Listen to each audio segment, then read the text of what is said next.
안녕하세요. 포인트 성형외과 박남석 원장입니다. 오늘 카페에 올라온 질문에 대한 답글 동영상을 만들어 보겠습니다. 글로 답을 쓰는 거는 좀 어떻게 보면 설명의 한계가 있고 전달이 어렵기 때문에 이렇게 동영상으로 만든 게 도움이 됐으면 합니다. 환자분을 보면은요, 수술한 지 5, 6개월 지났는데 아직 부기가 있는 것 같고 좀 눈 위쪽이 부어 보인다는 느낌을 말씀하고 계십니다. 라인 바로 위쪽이 부어 보인다는 건데요. 이거에 대해서 이제 많은 분들이 고민을 하실 수 있습니다. 이런 데가 특히 이 선상 이 부분이 많이 붓는 느낌을 쌍꺼풀 수술 후에 볼 수가 있습니다. 이제 확대한 사진을 보면은요, 물론 이제 이런 데 두 줄이 생기는 거는 좀 문제가 있습니다. 그래서 이런 거는 좀 교정을 하면 더 좋을 것 같고요. 수술 후에 다른 병원에 수술하신 분인데 수술 자체는 크게 문제가 없습니다. 그리고 약간의 부족한 부분들이 있고, 그런 부족한 부분들은 사실 수술이 아무리 잘 되어도 10사람에게 물어보면 10사람이 다 흠을 지적할 수 있습니다. 10가지의 흠을. 그래서 이제 완벽한 성형수술이란 건 없고요. 어느 정도 8, 90점을 맞으면은 저는 굉장히 잘 된 수술이라고 생각을 합니다. 너무 이상적으로 완벽한 것을 꿈꾸다가 더 망쳐버리는 경우가 많고요. 또 사실 성형수술에 대한 많은 오해 중에 하나가 누구처럼, 누구의 눈처럼, 누구의 코처럼 만드는 것인데요. 그렇게 만들 수 있다 손치더라도 그 코나 눈이 자신의 얼굴에 얼마나 잘 어울릴지는 좀 생각을 해봐야 될 문제입니다. 코만 이렇게 사진을 찍으면 굉장히 예쁜 코가 될 수 있고, 눈만 사진을 찍으면 예쁜 눈이 될 수 있는데, 이러한 부분이 자신의 얼굴과 조화를 이루는지 그 부분에 대해서 수술하시는 성형외과 선생님과 굉장히 자세한 상담을 좀 해야 되고요.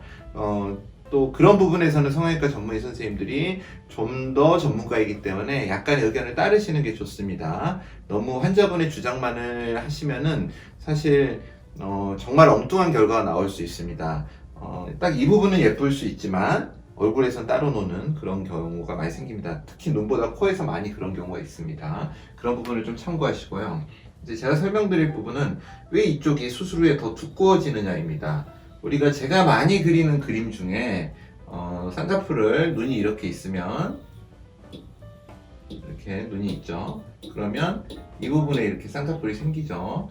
이거를 이렇게 세로로 잘랐을 때 눈꺼풀은 이렇게 생겼습니다. 항상 그리는 그림이죠. 그리고 건판이 있고 여기에 근육과 뮬러근이 붙습니다. 여기에 이제 실을 묶어주는 게 쌍꺼풀 수술의 본질입니다. 그런데 이제 수술 전에 헛꺼풀이라고 보면은 이렇게 생겼겠죠. 속눈썹이 있고요. 쌍꺼풀은 이게 이렇게 되는 것입니다. 이해가 되시죠? 쌍꺼풀 이렇게 접힘인데요.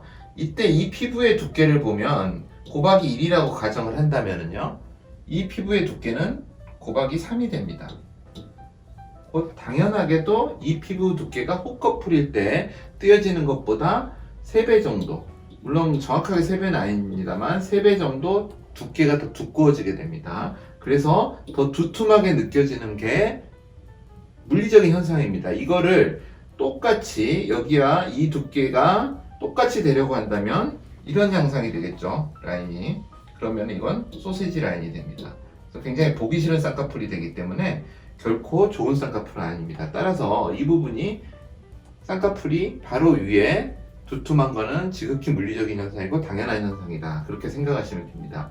또 한 가지 많은 분들이 의문을 가지시는 게, 쌍꺼풀의 절개선과 절개식의 쌍꺼풀을 했을 때 라인과 잘 일치하지 않는 경우가 있습니다. 사실 그건 큰 문제는 되지 않습니다. 시간이 지나면은 거의 라인과 일치를 하게 됩니다. 이렇게 절개를 하였는데요, 절개선은 이렇게 있고 라인은 여기에 잡히거나 살짝 위에 잡히는 경우가 있습니다. 그런데 왜 이게 문제가 안 되냐면, 물론 정확하게 일치를 한다면 좋겠죠. 그런데 사람은 회복이라는 게, 상처 회복이라는 게 이 부분은 흉살로 만들어지기 때문에 약간의 오차가 생길 수 있습니다. 완벽하게 일치하지 않는데요. 눈을 감았을 때는 접히지 않았기 때문에 접힌 선이 보이지 않아서 이게 문제가 되지 않습니다. 완전히 떴을 때는요, 이 눈에서 과연 쌍꺼풀, 제가 절개를 해서 만들거나 또 메모를 해서 만든 쌍꺼풀의 선이 과연 어디에 있을까요? 여기에 있지 않습니다. 바로 위에 있습니다. 이렇게 아까 말씀드렸던 이런 식으로 쌍꺼풀이 제가 만든 절개선 위치는 여기죠. 그 쌍꺼풀의 높이는 이렇게 되는 것입니다만은 실제로 남들이 보는 쌍꺼풀은 이 부위입니다.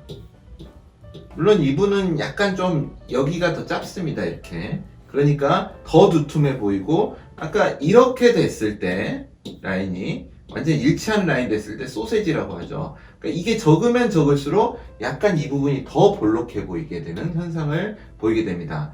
여하튼 이 부분과 이 부분의 높이 차이 때문에 실제 여기에 쌍꺼풀을 잡은 게 있게 됩니다. 그러니까 이곳이 절개선이 아니고요, 여기가 절개선이 위치하게 됩니다. 그래서 눈을 떴을 때는 라인과 절개선이 일치하지 않기 때문에, 보이는 라인과 절개선이 일치하지 않기 때문에 절개선과 라인이 일치하지 않는다는 것을 볼 수가 없고요, 감았을 때는 절개선이 접히지 않기 때문에 볼 수 없습니다. 사실 그래서 완전히 일치할 필요도 없고, 사실 완전히 일치하는 경우는 있을 수가 없는 일입니다. 그래서 이 부분을 이해하시면 좋겠고요. 또 한 가지, 아까 여기가 잠깐 볼록하다는 이야기를 했는데요, 라인이 이렇게 유연하게 젖으면 좋은데요, 약간 이 부분이 이런 식으로 젖을 때, 만들어질 때 결국에는 이런 스타일의 쌍꺼풀이 되겠죠. 그러면은 이 부분이 이렇게 목을 조르듯이 피부에 목을 졸라버립니다. 그러면 위아래의 쌍꺼풀을 위아래의 피판이 이렇게 졸리게 됩니다. 목을 딱 조르듯이 쑥 들어가니까, 그 깊으면 깊을수록 아래가 볼록하게 튀어나오는 것도 역시 물리적인 현상입니다. 그래서 쌍꺼풀이 너무 깊게 잡히거나 또는 높이가 적절하지 않을 때는 의도치 않은 소세지 형태의 쌍꺼풀이 나오게 됩니다. 따라서 자연스럽게 하는 거는, 사실 동양인에서 쌍꺼풀 라인이 좀 낮고 또 너무 강하지 않은 쌍꺼풀을 만들고, 또 피부가 얇을수록, 이건 타고난 거기 때문에 어쩔 수 없지만 얇을수록 쌍꺼풀이 훨씬 자연스러워 보이고 소세지의 가능성이 줄고 라인이 보다 선명하면서도 예쁜 라인이 됩니다. 이 라인은 좀 선명하긴 하지만 피부 두께가 좀 있습니다. 또 한 가지 요인은, 그래서 좀 더 이런 위화감이 살짝 있을 수 있는데요, 수술 자체는, 쌍꺼풀 수술 자체는 괜찮다고 봅니다. 이제 이런 부분, 또 아까 보시면 약간 여기에서 이런 부분, 이 원인 때문에 여기가 또 생긴 겁니다. 그런 부분을 제외하고는 모두 괜찮다고 봅니다. 감사합니다. 포인트 성형외과 박남석 원장이었습니다. 여러분의 좋아요와 구독이 저에게 큰 힘이 됩니다. 좋아요를 꾹 눌러주세요. 감사합니다.